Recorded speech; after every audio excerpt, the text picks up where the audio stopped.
ચલો ફ્રેન્ડ્સ, ઉદાહરણ નંબર 3 કરવા જઈ રહ્યા છીએ આપણે. ઉદાહરણ નંબર 3, વાર્ષિક હિસાબનું ઉદાહરણ નંબર 3 ગાઈસ. બહુ ઈઝી અને મસ્ત ઉદાહરણ છે. તમને ગમે? મને તો બધા દાખલા ગમે. વાર્ષિક હિસાબના બધા દાખલા ગમે, કારણ કે જેમ બધા કલાકારો એનો સમય આપ્યો હોય એમ અમે અમારો સમય આમાં આપવો હોય, બરોબર છે. એને અમને ઈ જાદુ લાગતું હોય, તમને આ જાદુ લાગતું હોય, બરોબર છે. ચલો જોઈએ છીએ. સૌથી પહેલા યસ અને જસ ભાગીદારી પેઢીનો 31/3/17 ના રોજનું કાચું સરવૈયું નીચે મુજબ આપણને આપ્યું છે. હવે આના ઉપરથી આપણે લોકોએ તૈયાર કરવાના છે વાર્ષિક હિસાબ. જ્યારે આપણને વાર્ષિક હિસાબ કે એટલે સમજી જવાનું કે બધી વસ્તુ બનાવવાની છે ફ્રેન્ડ્સ. બીજું જેટલા પણ લેક્ચર્સ આપણે લઈએ છીએ બધા રેકોર્ડ કરીને અપલોડ કરતો જાઉં છું ધીરે ધીરે. તો જે લોકોને રિવિઝન કરવાનું મન થાય એ લોકો YouTube ઓપન કરે, આપણી ચેનલમાં જાય. બાકી મારા જેવા ઘણા શિક્ષક છે કે જેને રેકોર્ડ કરેલા છે લેક્ચર્સ, તો એના પણ વિડીયો જોઈએ. પણ આપણે તો આવડવું જરૂરી છે, રિવિઝન થાય એ જરૂરી છે. ઓકે ફ્રેન્ડ્સ, મૂડી આપી છે. દાખલાની શરૂઆત ઓલવેઝ આપણે ક્યાંથી કરીએ છીએ? મૂડીથી. યસ અને જસ 50,000 ને 40,000. તો મૂડી લખીએ. સૌથી પહેલા મૂડી ખાતે જમા બાજુ તારીખ 1/4/2016 બાકી આગળ લાવ્યા. યસ ના કેટલા છે? 50,000 અને જસભાઈ ના 40,000. આ તો ઈઝી છે ને. આમાં બાકી આગળ લાવ્યા 50,000 ને 40,000. એના પછી આપણે લોકો શું લખીએ છીએ? ઓલવેઝ ઉપાડ. અને ઉપાડ છે એ ક્યાં લખીએ છીએ? ઉધાર બાજુ 31/3/17 ઉપાડ ખાતે યસમાં કેટલા છે? 8,000 અને જસમાં 4,000. અહીંયા સુધી કોઈને આઈ થિંક વાંધો હશે નહીં ફ્રેન્ડ્સ. ક્લિયર બધાને એવરીવન? એના પછી 8,000 ને 4,000. હવાલો પેલો જૂનો ને જાણીતો મૂડી પર 5% લેખે અને ઉપાડ પર 10% લેખે 6 મહિના.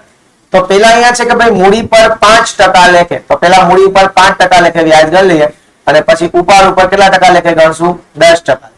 મૂડી ઉપર વ્યાજની બે અસર તમને બધાને ખબર છે. પહેલી, નફા નુકસાન ફાળવણી ખાતે ઉધાર બાજુ મૂડી પર વ્યાજ કેટલા ટકા છે ફ્રેન્ડ્સ? 5%. યસ, યસ ની મૂડી કેટલી હતી ફ્રેન્ડ્સ? 50,000. એને ગુણ્યા 5% કરો તો કેટલા રૂપિયા થાય? 2500. જસભાઈ ની મૂડી કેટલી હતી? 40,000. એને ગુણ્યા 5% કરો તો 2,000. ત્યાં ઉધાર કર્યું તો મૂડી ખાતે શું કરવાનું? જમા. તો મૂડી ખાતે જમા કરીએ. તારીખ 31/3/17 મૂડી પર વ્યાજ 2500 એન્ડ 2,000. આમાં કોઈને આઈ થિંક વાંધો હશે નહીં ફ્રેન્ડ્સ. ઓકે, એના પછી આગળ જઈએ તો ઉપાડ પર 10% લેખે 6 મહિના. તો આની વિરુદ્ધ એન્ટ્રી થાય. મૂડી પર વ્યાજની જે એન્ટ્રી કરીએ એની વિરુદ્ધ એન્ટ્રી કઈ કરશું? ઉપાડ પર વ્યાજ. તો લખીએ અહીંયા ઉપાડ પર વ્યાજ કેટલા લેખે ટકા લેખે? 10% લેખે. એમાં સૌથી પહેલા આવ્યો યશ. યશ નો ઉપાડ કેટલો હતો? 8,000. એને ગુણ્યા 10%. પણ કેટલા મહિનાનું વ્યાજ ગણવાનું છે? 6 મહિનાનું. એટલે 6/12 કેટલા થયા? 400. એના પછી આવે છે જસ. જસ નો ઉપાડ કેટલો હતો? 4,000. એને ગુણ્યા 10%. એને ગુણ્યા 6/12 કારણ કે 6 મહિનાનું જ કીધું એટલે કેટલા થયા? 200. ના ઓકે એવરીવન? ત્યાં જમા કર્યું તો ભાગીદારના મૂડી ખાતે શું કરી દેશો? ઉધાર. Very good. લખો તારીખ 31/3/17 ઉપાડ પર વ્યાજ. અહીંયા લખશું 400 અને અહીંયા લખશું 200. ક્લિયર ફ્રેન્ડ્સ બધાને? આવડું કે ન આવડું? ડન. ઓકે, એના પછી હવાલા નંબર બીજો. આખો સ્ટોક 15,000 નો છે પણ એની બજાર કિંમત કેટલી છે? 12. યાદ આવે તમને કે આખો સ્ટોકની 15,000 કિંમત પણ 12,000 એની બજાર કિંમત છે. આપણે યાદ કરો કે આખા સ્ટોકની કઈ કિંમત લખશું તો કે બે માંથી જે ઓછી હોય એ, એટલે 15,000 ને 12,000 તો ઓછી કઈ છે? 12,000. એટલે આખા સ્ટોકની બે અસર. પહેલી, વેપાર ખાતે જમા બાજુ આખર માલ સ્ટોક કેટલા રૂપિયા છે? 12,000. બીજી અસર ઈ ધંધાની મિલકત કહેવાય અને મિલકતને ક્યાં લખાય? પાકા સરવૈયામાં મિલકત લેણા બાજુ આખર માલ સ્ટોક કેટલા રૂપિયા ફ્રેન્ડ્સ? 12,000. તું ભૂલી ગઈ કન્યા? આવ્યું બધાને ભાઈઓ બેનું? તું ભાઈ છું. હવે એના પછી આગળ હવાલો કહે છે કે 500 સ્ટેશનરી ખર્ચના ચૂકવવાના બાકી છે. એટલે એક એન્ટ્રી બધાને ખબર પડી જાય કે અહીંયા લખ્યું ચૂકવવાના બાકી, અને ચૂકવવાના બાકી હોય તો ધંધાનું દેવું, અને દેવું ક્યાં આવે? મૂડી દેવા બાજુ. પાકા શહેરમાં મૂડી દેવા બાજુ દેવું છે એટલે તો અહીંયા લખીએ ચૂકવવા બાકી સ્ટેશનરી ખર્ચ કેટલા રૂપિયા? 500. આટલું થયું. સ્ટેશનરી ખર્ચ ચૂકવવાનો બાકી છે. તો જોવા જઈએ કાચા સમયમાં ઓલરેડી કંઈક તો ચૂકવાય છે ને? 800 ચૂકવી દીધેલો છે. આપ્યો ને કાચા સમયમાં 800 રૂપિયા ચૂકવી દીધેલો છે. 500 હજી રૂપિયા ચૂકવવાના બાકી છે. એટલે એનો મતલબ એમ કે ટોટલ સ્ટેશનરી ખર્ચ કેટલાનો થયો કે આ વર્ષનો? 1300. આ વર્ષનો કેટલો થયો કહેવાય? 1300. માનો કે સ્ટેશનરી ખર્ચ કાચા સરવૈયામાં ઓલરેડી ચૂકવેલો આપ્યો છે કેટલો? 800 રૂપિયા પ્લસ ચૂકવવાનો બાકી ઓલવેઝ શું કરવો પડે? પ્લસ ચૂકવવા બાકી કેટલો છે? 500. એટલે આ વર્ષનો સ્ટેશનરી ખર્ચ થયો 1300 રૂપિયા.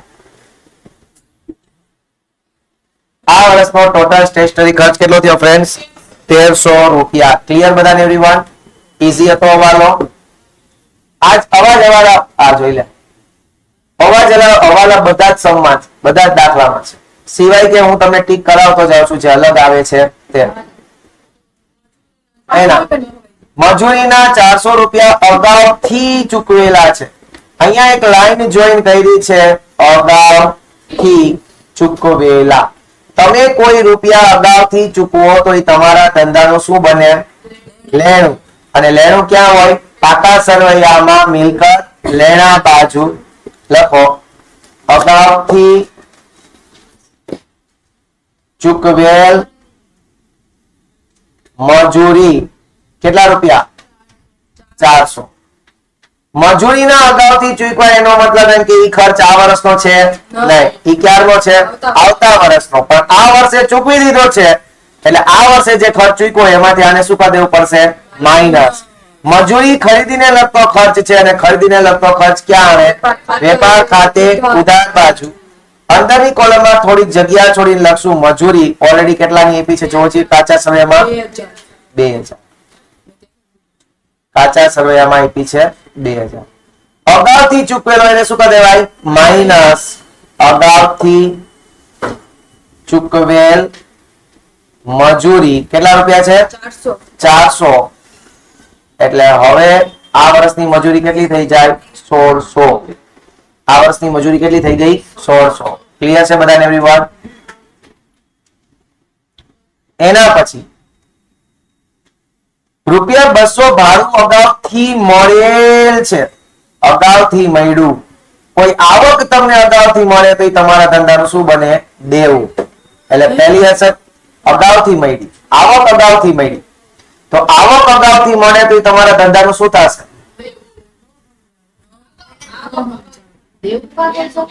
હવે ભાઈ પાછું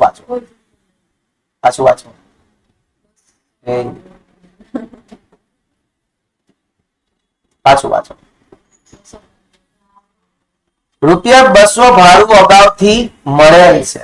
એટલે તમે કોઈક વસ્તુ ભાડે આપી છે અને એને હું કર્યું, તમને 200 રૂપિયા ભાડું એડવાન્સમાં આપી દીધું.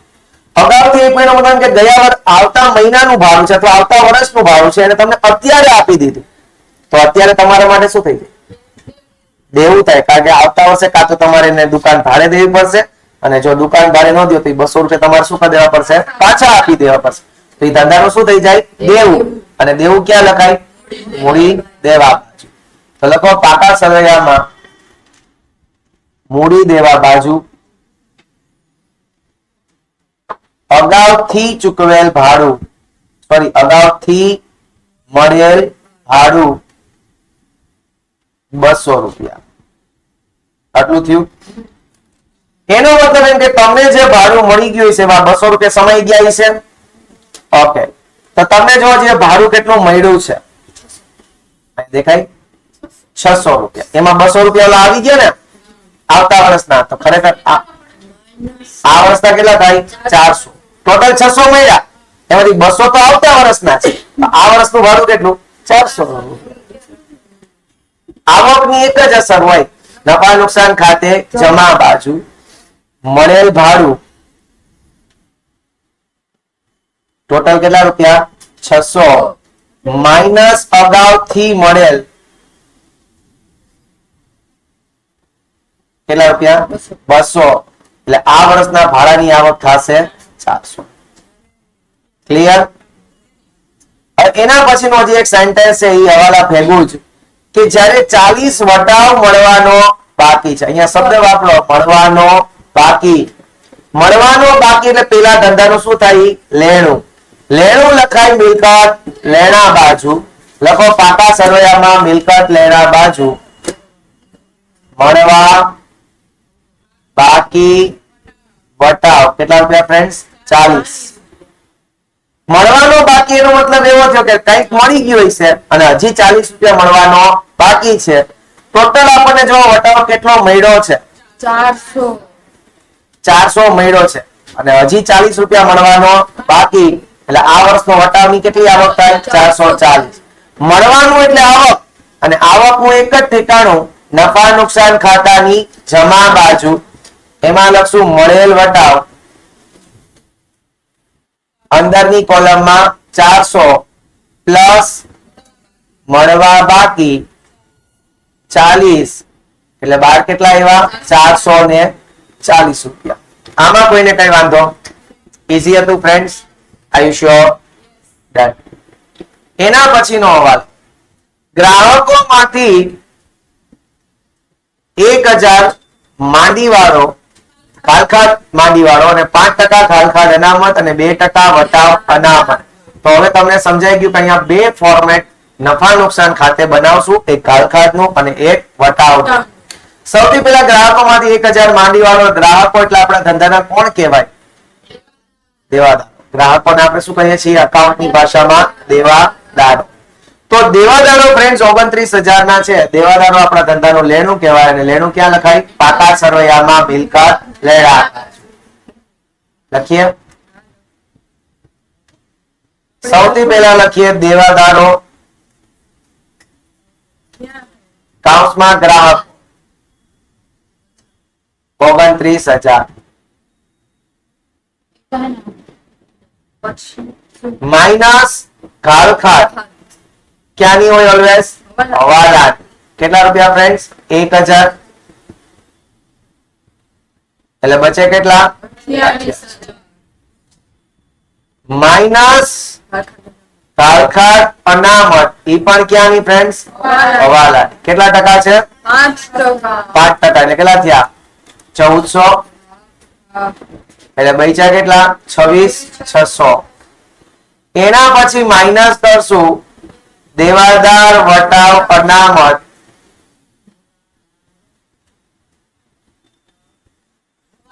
એ પણ ક્યાંની ફ્રેન્ડ્સ? હવાલાત. કેટલા ટકા હતી? 2%. 2% એટલે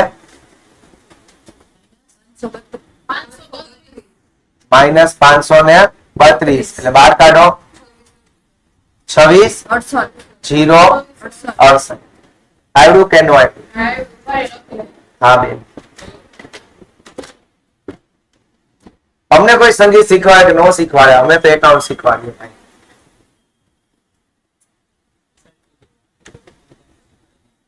ચાલો થયું ફ્રેન્ડ્સ. હવે કાલખાદ અનામતનું એક ફોર્મેટ અને દેવાદાર વટાવ અનામતનું પણ એક ફોર્મેટ. ક્યાં લખશું? નફા નુકસાન ખાતાની ઉધાર બાજુ. ચલો બનાવીએ. પહેલું કાલખાદનું ફોર્મેટ બનાવીએ. હકા વેરી નાઇસ. કાલખાદ હવાલાની પ્લસ કાલખાદ કાચા સરવૈયાની પ્લસ કાલખાદ અનામત હવાલાની માઇનસ કાલખાદ અનામત કાચા સરવૈયા. બોલે તો હકા. ચલો કાલખાદ હવાલાની આપણે કેટલી આવી? 1000. કાલખાદ અનામત હવાલાની કેટલી હતી? 1400. હવે એક લીટી છોડી અને આપણે અહીંયા એક બીજું ફોર્મેટ બનાવશું, દેવાદાર વટાવ અનામત વાળું. એક ફોર્મેટમાં સૌથી પહેલા આપેલ વટાવ પ્લસ દેવાદાર વટાવ અનામત પ્લસ દેવાદાર વટાવ અનામત ક્યાંની ફ્રેન્ડ્સ? હવાલાની માઇનસ દેવાદાર વટાવ અનામત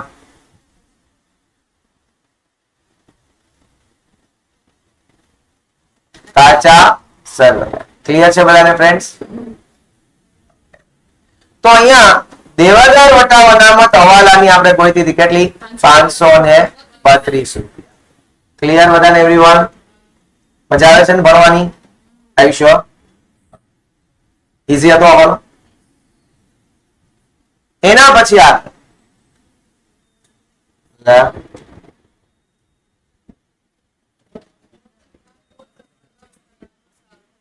મોટર કાર પર 10% ઘસારો ગણો. ચાલો તો મોટર કાર ધંધાની શું કહેવાશે? મિલકત.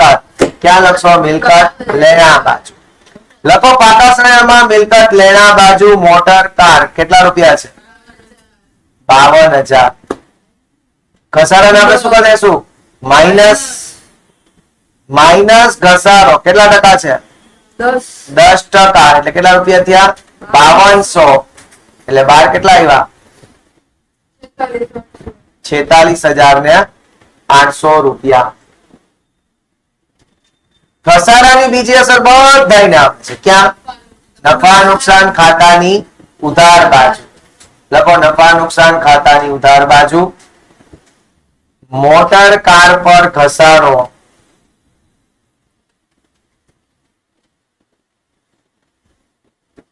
કેટલા રૂપિયા ફ્રેન્ડ્સ? 532. આવડું કે નો આવડું? સોરી 5200. ઇમોશનલ થઈ ગયો ઉપર અક્ષર. હા 5200. કેટલા રૂપિયા? 5200. ક્લિયર છે બધાને ફ્રેન્ડ્સ? આવડું? ઓપ્સો ક્લિયર. એના પછી આગળનો 2000 નો માલ પડી ગયો. 3 સ્ટાર આપજો ફ્રેન્ડ્સ. 2000 નો માલ પડી ગયો. વીમા કંપની કે 80% દાવા પેટે રકમ મંજૂર કર્યા. કેટલાનો માલ પડી ગયો? 2000. 2000 નો માલ પડી જાય તો આપણા ધંધામાંથી 2000 નો માલ જાય. જાય તો કેમાંથી માઇનસ થાય? ખરીદી બાદ. ખરીદી આપણી છે 1,30,800. તો લખશું વેપાર ખાતે ઉધાર બાજુ અંદરની કોલમમાં ખરીદી તો તમે નીચે લખાશે.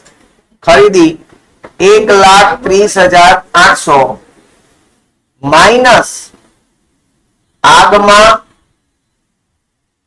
બળી ગયેલ માલ 2000. હજી હું એમનામ જ રાખું છું કારણ કે કદાચ ખરીદ પરત હોય તો માઇનસ કરવા થાય. 2000 નો માલ પડી ગયો. વીમા કંપનીએ 80% દાવો મંજૂર રાખ્યો. એનો મતલબ એમ કે વીમા કંપનીએ કીધું કે બેટા રોમા અમે તને 80% રૂપિયા આપશું. હજી આપ્યા નથી. તો આપશું એવું કીધું છે, આપ્યા નથી. તો આપણા ધંધાનું શું કહેવાય? લેણું. અને લેણું ક્યાં લખશું? મિલકત લેણા બાજુ. લખીએ વીમા કંપની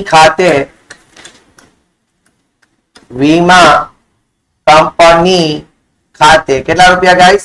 તો કે 2000 ના 80% એટલે 1600 રૂપિયા.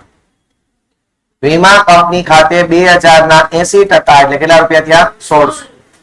2000 નો માલ પડી ગયો, વીમા કંપની કે હું તમને 1600 રૂપિયા આપીશ, તો એ 400 નું શું થયું? નુકસાન. 2000 નો માલ પડી ગયો, વીમા કંપની કે આપણે લોટા હતા તો વીમા કંપની કે બકાઉ તને 1600 રૂપિયા આપી, તોય હજી 400 નું થઈ જાય આપણને નુકસાન. અને નુકસાન એક જ જગ્યાએ હોય, ક્યાં? નફા નુકસાન ખાતાની ઉધાર બાજુ. લખો ફ્રેન્ડ્સ, નફા નુકસાન ખાતાની ઉધાર બાજુ આગથી નુકસાન.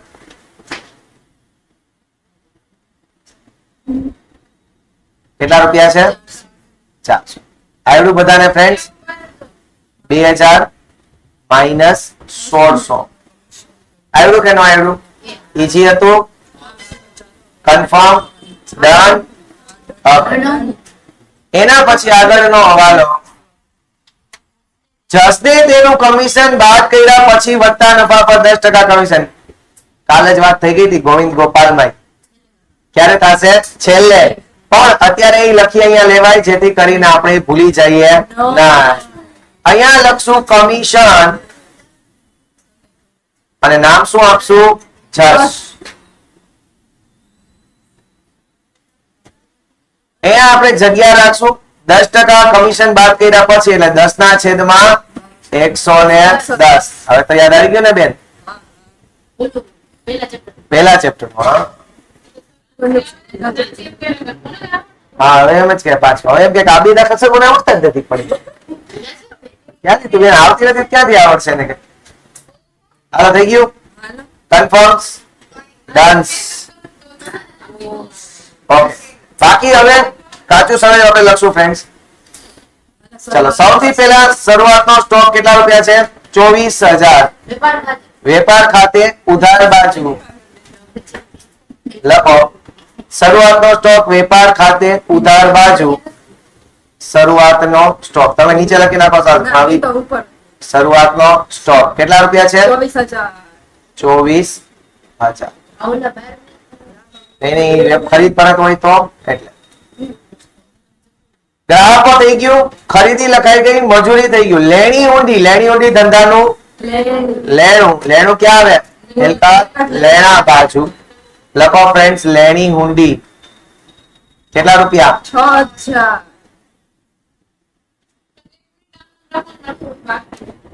પાછળ ટાળી ગઈ બેન?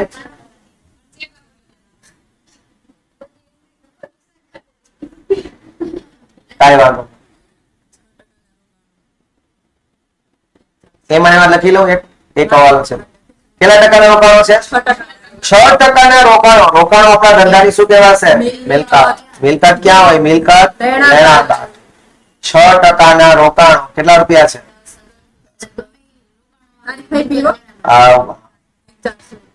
તારીખ આપી 1/4/16. હવે સમજવા જેવી વાત ઈ છે મિત્રો કે અહીંયા એક તો કે ટકા આપ્યા, બીજું અહીંયા તારીખ આપી એટલે મફતમાં તો નહીં આપી હોય. ધીસ ઇઝ છુપો હવાલો. છુપો હવાલો. અને આને 3 સ્ટાર મરાય. જ્યારે હાઇલાઇટર હોય તો હાઇલાઇટ કરાય. હું તો દર વખતે કહું કે હાઇલાઇટ કરો. બરોબર છે? હવે તમે ક્યાંક રોકાણ કરો. શું કામ એને રોકાણ કરો? વ્યાજ મળે એટલે રોકાણ આપણે શું કામ એને કરીએ? વ્યાજ મળે આપણને. તો આપણે રોકાણ કર્યું ટોટલ 10000. કેટલા ટકા વ્યાજનો દર છે? 6%. 1/4/16 કર્યું, વર્ષની શરૂઆત થઈ ત્યારે જ વ્યાજ, ત્યારે જ રોકાણ કરી દીધું હતું. એટલે એનો મતલબ કે આખા વર્ષનું વ્યાજ મળવું જોઈએ. કેટલા રૂપિયા આપણને? 600 રૂપિયા વ્યાજ મળવું જોઈએ. હવે જુઓ ફ્રેન્ડ્સ, એ લોકોએ આપણને કઈ વ્યાજ આપ્યું છે? જમા બાજુ જો. જમા બાજુ જો 300 રૂપિયા. રોકાણોનું વ્યાજ કેટલા રૂપિયા આપ્યું છે? 300 રૂપિયા. દેખાય ને? બાકીના 300 રૂપિયા મળવાના બાકી છે. સૌથી પહેલા રોકાણોનું વ્યાજ. આપણે ક્યાંક રોકાણ કર્યું છે તો આપણને વ્યાજ મળે ને વ્યાજ આપી શું કહેવાય? આવક. અને આવક એક જ જગ્યાએ આવે. ક્યાં? નફા નુકસાન ખાતાની જમા બાજુ. હું અહીંયા લખું ફ્રેન્ડ્સ રોકાણોનું વ્યાજ.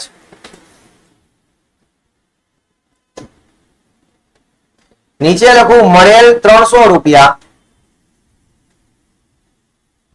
પ્લસ મળવા બાકી કેટલા? 300. એટલે ટોટલ કેટલું થઈ જાય? 600. ટોટલ 600 થવું જોઈએ. 10,000 ના જોતું કઈ નથી બેન. 10,000 ગુણ્યા 6%.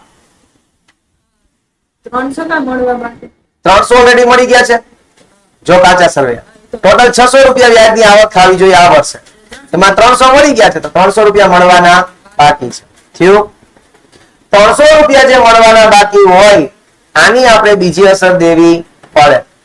300 રૂપિયા મળવાના બાકી એ આપણા ધંધાનું શું કહેવાશે? લેણું. આપણે વ્યાજ મળવાનું બાકી હોય તો ધંધાનું શું થાય? લેણું. અને લેણું ક્યાં લખાય? પાકા સરવૈયામાં મિલકત લેણા બાજુ લખો. પાકા સરવૈયામાં મિલકત લેણા બાજુ મળવા બાકી રોકાણોનું વ્યાજ 300 રૂપિયા. બીજી વસ્તુ એ છે ફ્રેન્ડ્સ કે આપણી જે ટેક્સ બુક છે એમાં છૂપો હવાલો લખી નખાય. 6% ના રોકાણ બાજુમાં લખી નાખો છૂપો હવાલો. એટલે જ્યારે તૈયારી કરીએ ત્યારે ઈ હવાલાની આપણે અસર જવાબમાં જોવાની. બરાબર? એટલા માટે આઈ એમ ટેલિંગ કે હાઇલાઇટ કરતા જાવ એટલે ડાયરેક્ટ અસર જ જોવાની રહે તૈયારી કરો ત્યારે. કારણ કે છેલ્લા દિવસે આખા દાખલા ગણવાનો ટાઈમ હશે નહીં. હજી કહી દઉં ફ્રેન્ડ્સ. અને 11માની 10માની એક્ઝામ આપી એમ 12માની નથી દેવાની.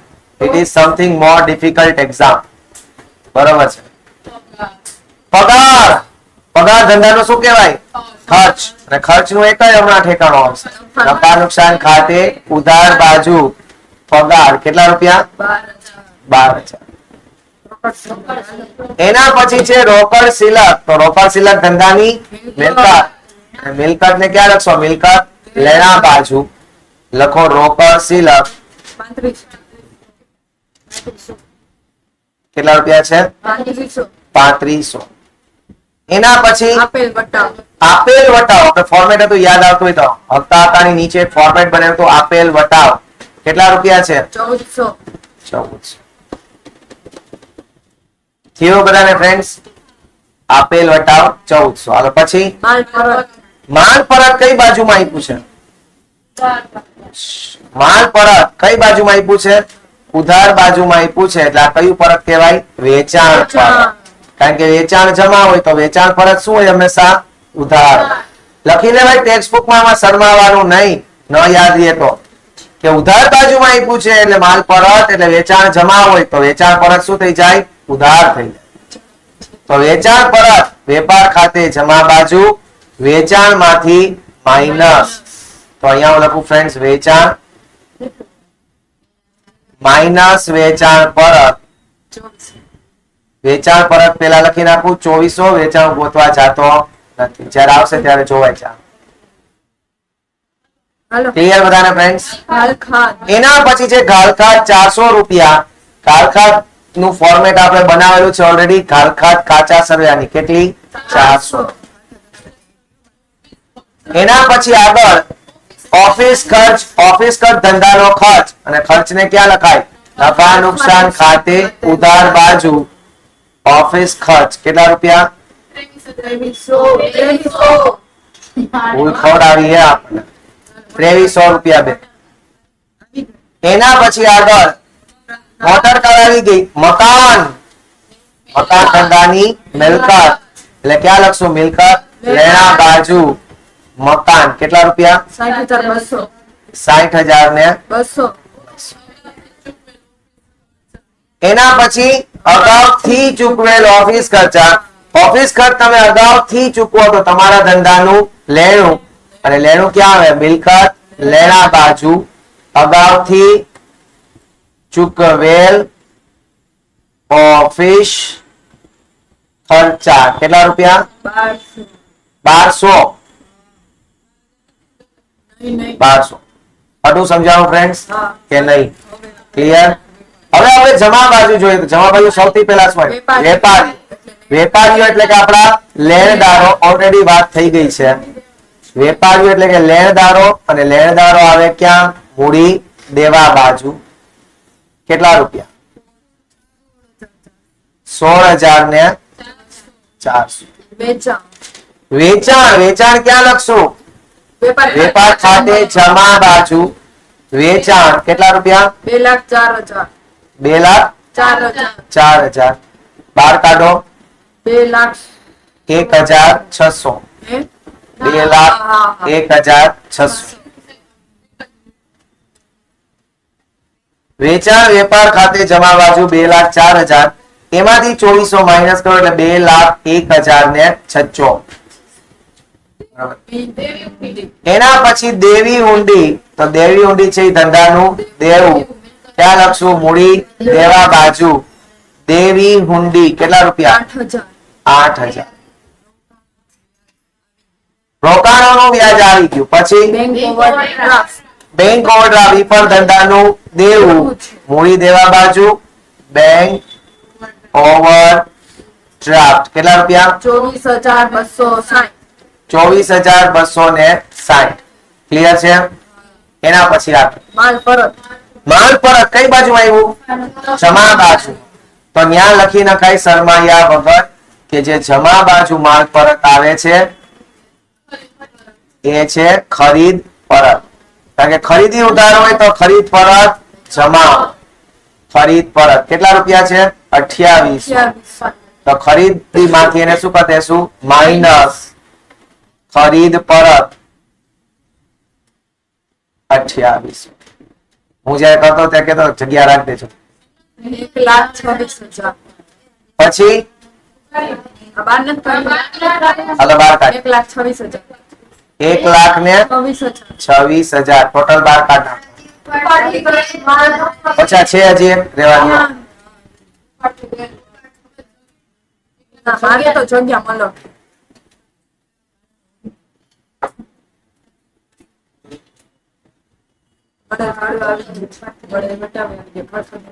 ચાલ એના પછી આગળ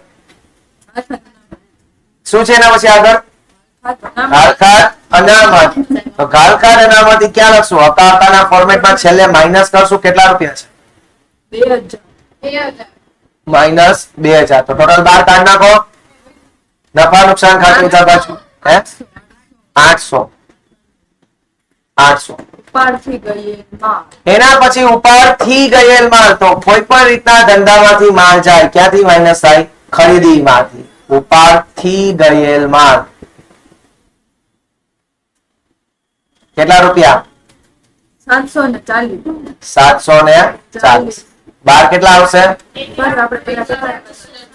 1,25,260. 1,25,260. 1,25,260. ચૂકવવાની બાકી મજૂરી. ચૂકવવાની બાકી મજૂરી ધંધાનું શું કહેવાય? દેવું. દેવું ક્યાં લખાય? મૂડી દેવા બાજુ ચૂકવવા બાકી મજૂરી કેટલા રૂપિયા? 500. પૂરું કે? ઓકે, હવે ખાતા બંધ કરીએ. સૌથી પહેલા વેપાર ખાતું. પણ એક હવાલો જસનો કમિશન નો બાકી છે, ભૂલતા 2,13,600. પેલા એને બંધ કરતા છે પછી જોઈએ. 2,13,600 થી 2,13,600 એમાંથી ઉપરનું બધું માઇનસ કરો. 62,740. કાચો.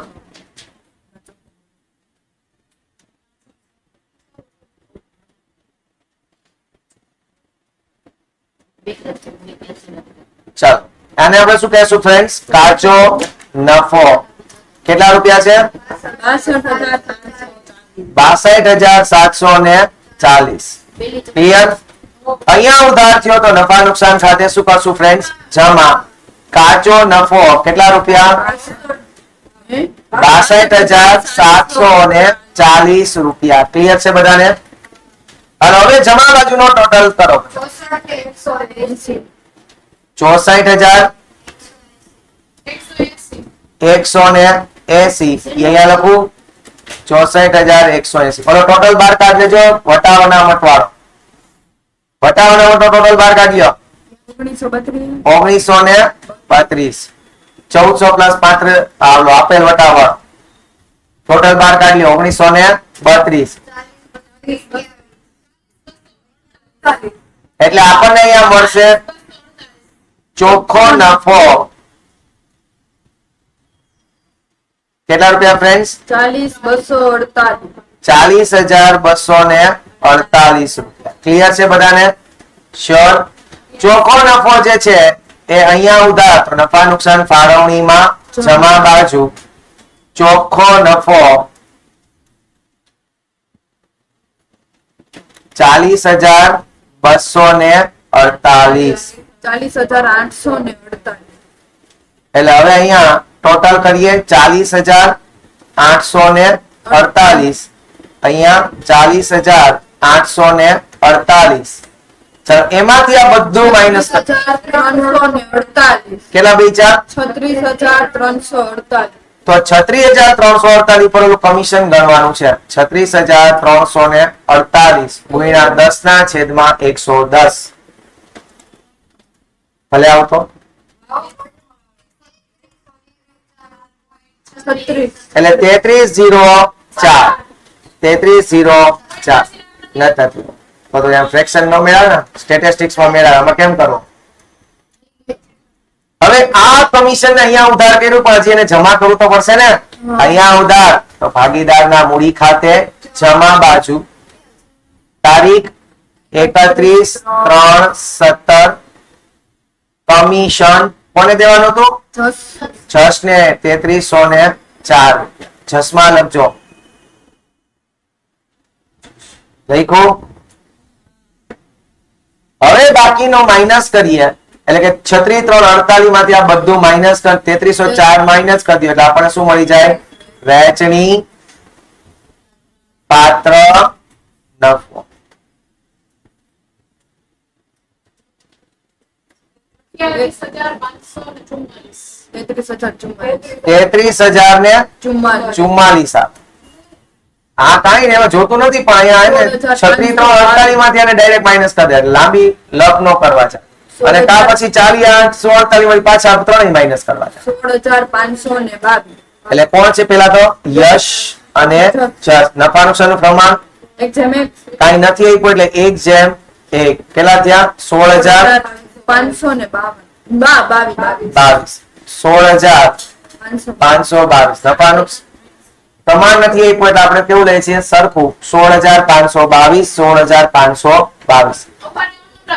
આમાં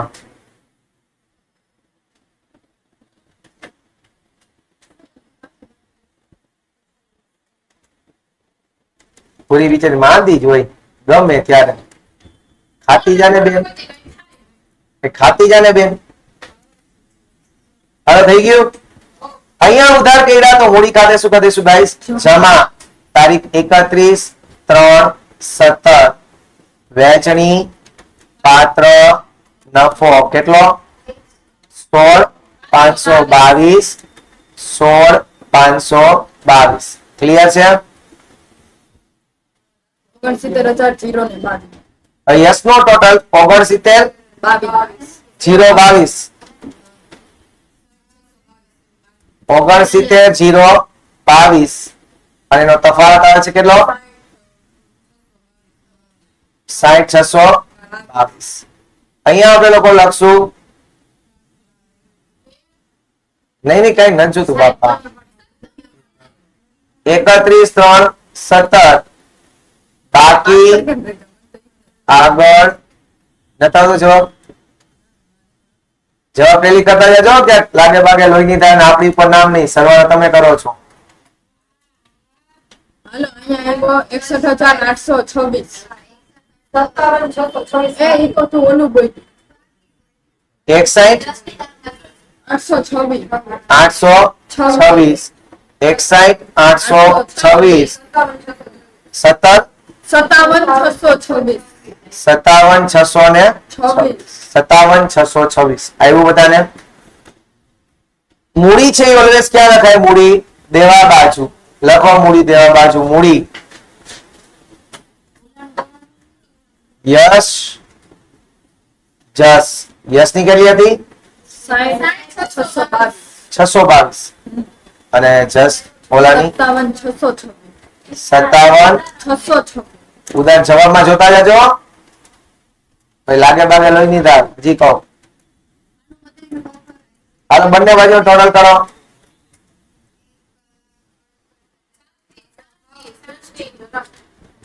1,68,000 1,68,108. બંને બાજુ આવે છે. તે કેનો પેન હતો? મિલકત. મેં મૂડી દેવાનું. ઓકે. મિલકત લેना 1/108. આવ્યો બધાને friends? Are you sure? Easy, very easy. Okay, આવી ગયો ને? આને અહીં જોઈ લે ને.